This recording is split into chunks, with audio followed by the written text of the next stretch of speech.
लगारी जे रवासिन police जी ज़ियादतियुनि ख़िलाफ़ एहतजाज कंदे इंसाफ़ जो मुतालबो कयो आहे। तफ़सील ॾिसूं था माजिद अली कलवड़ जी हिन रिपोर्ट में।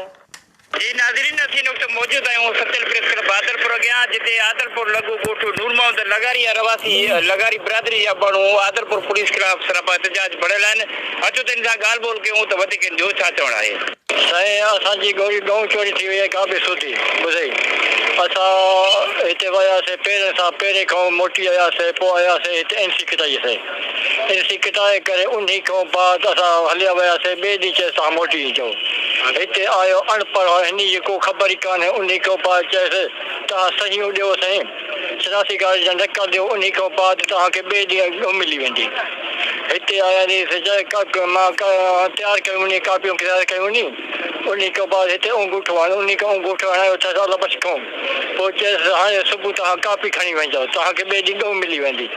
इहो कापी खणी आयो आहे त उन खां बाद ॿिए हमला खां पढ़ायो था त चएसि इहो त तव्हां एफआईआर करे आया आहियो। असां चएसि न, असां एफआईआर जो असांखे ख़बर न, छा इहो एफआईआर कीअं थियो, न चोरनि जो असांखे ख़बर, इहो एफआईआर कंहिं कयो आहे। मां त अनपढ़ माण्हू, असांखे कहिड़ी ख़बर थी आहे। अनपढ़ माण्हू जी गऊं जी कागज़ ठाहे ॾिन, बसि वरी चए सुबुह न ॿिए ॾींहुं अची वञो। वरी टियों ॾींहुं आयासीं त अनूठो हणाए छॾिया। अनूठो हणाए छॾिया। मां चयो त हाणे उहो कागज़ असांखे ॾियो त असां खणी वञूं। चएसि कागज़ ॾिया, सुबुह तव्हांखे मिली वेंदा। वरी आयासीं, कागज़ वरितासीं, कापी खणी आयासीं। असांखे का ॼाण कान्हे। उते वरी ॾेखारियो त चए एफआईआर थियल आहे। असांजी एफआईआर कान्हे साईं, महिरबानी कयो थिया।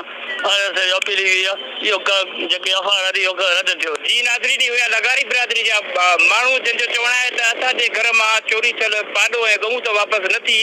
आदलपुर पुलिस उबतो जेको आहे त कूड़ी एफआईआर असांजे कार्ड ते बुला बिरादरी जे माण्हू ते कढे छॾी। हिन जो चवणु आहे त चोरी थियल पाॾो ऐं गऊं वापसि कराए असां सां इंसाफ़ कयो वञे ऐं दाख़िल थियल कूड़ी एफआईआर ख़तमु कई वञे। कैमरामैन मोहम्मद इसा कोलाची सां गॾु माजिद अली कलवड़, टाइम न्यूज़, आदलपुर।